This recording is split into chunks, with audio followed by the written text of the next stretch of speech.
my name is Victoria. Welcome to Mommy Pig Storytime. Today I have an awesome book for you. It's called Lemon the Duck. It's actually based on a true story, which is why I love it so much. And it was written by Laura Bachman. And the illustrations, the artwork, was done by Lawrence Clayett Merle. Lemon the Duck. Richard was the first to hear the soft peeping sounds. Then the rest of the class heard it too. It was coming from the incubator in Miss Lake's class. For 28 days, the machine had carefully warmed and turned 4 eggs. Now the children could hear the ducklings peeping inside the eggs as if to say, "I'm ready to come out." The students had been studying oviparous animals, egg layers. The ducklings worked and rested and worked some more until finally they burst out of the eggs. There lay 4 ducklings, small and wet, squeaking softly. The children squealed with glee. All day, Miss Lake's students watched in wonder as the 4 newborns became dry, frisky, peeping balls of fluff. The children named them Peaches, Lemon, Daisy, and Chip Chip. It soon became clear that Lemon, named for her soft yellow down that reminded Miss Lake of her grandmother's lemon meringue pie, was different. She had a tuft of white on her head, but that wasn't the only thing that set her apart. "Miss Lake, what's wrong with Lemon?" Mira asked. "She doesn't stand like the others. She doesn't stretch out her neck." Miss Lake called Dr. Bill, the vet. "Lemon may need a little more time to get her land legs," Dr. Bill said. Over the next few weeks, the ducklings were fed and loved by Miss Lake's class. Soon, white pin feathers began to poke out of the ducks' soft down. They were growing up. Little webbed feet slapped against the floor as the ducklings waddled and flapped and followed the children around the room. But Lemon still could not stand or walk. Every time she tried, she tumbled over. Miss Lake decided to take Lemon to the vet. "What your duck has," Dr. Bill explained, "is a balance problem." "Not much can be done for this," he said sadly.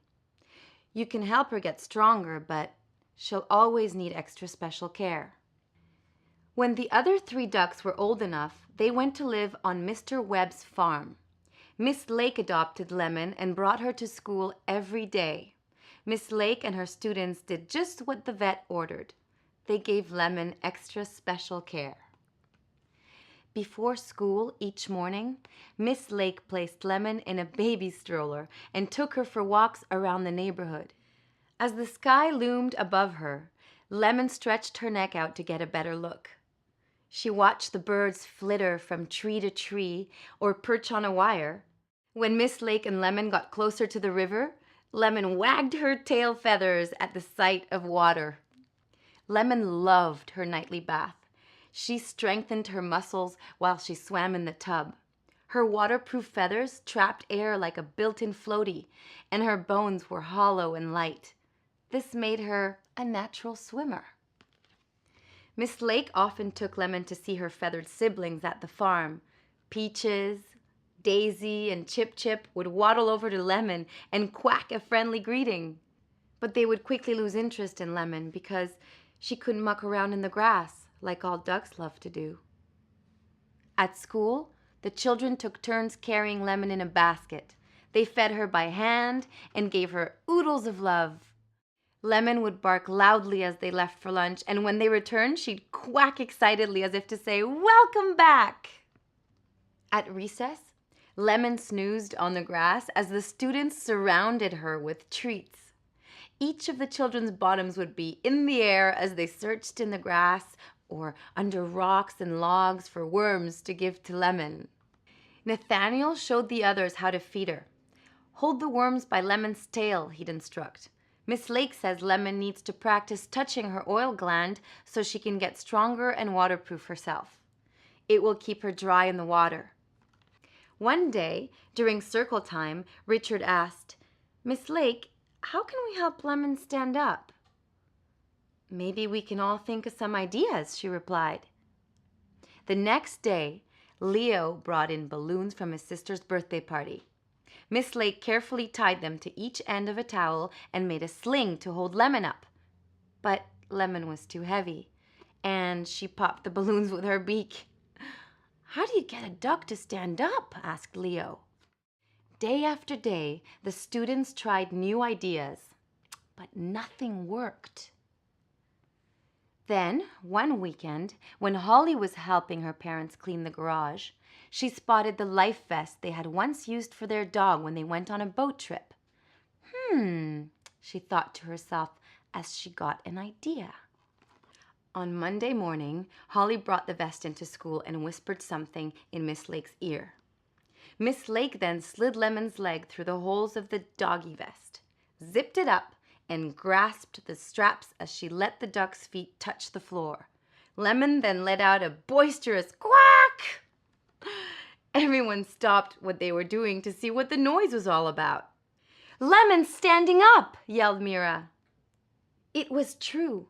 When the children held the handles of the vest, they could help her stand and walk. When it was time for Lemon to eat, or when she was hanging out at recess or on the rug in the classroom, the vest was attached to a stand so that Lemon could move around on her own. Lemon was one happy duck. She craned her neck to see everything happening around her. She mucked around in the grass like all ducks love to do. She was able to find her own worms at recess.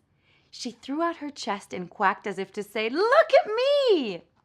Richard's look of happiness turned to one of worry. "Miss Lake, does this mean Lemon will leave us to go live on Mr. Webb's farm?" "She will stay here, and we will love her and keep her healthy and safe," Miss Lake reassured the students. "Lemon will always need us." "I think we need her too," Nathaniel said. Just then, Holly ran up to Miss Lake and whispered another idea. The next day at recess, Richard was the first to hear the chorus of quacking. Then the rest of the class heard it too. Mr. Webb had brought Peaches, Daisy, and Chip Chip to school for a visit. The three ducks waddled over to Lemon, who stood proudly in the sling designed by her friends. There, the four ducks stood together, looking for treats and mucking around in the grass, like all ducks love to do.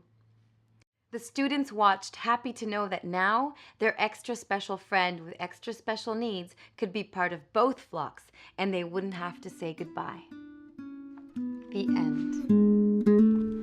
I just love this story, and I hope you loved it too, and I'll see you next time for Mommy Picks Story Time. In the meantime, remember, keep reading and keep dreaming. Bye.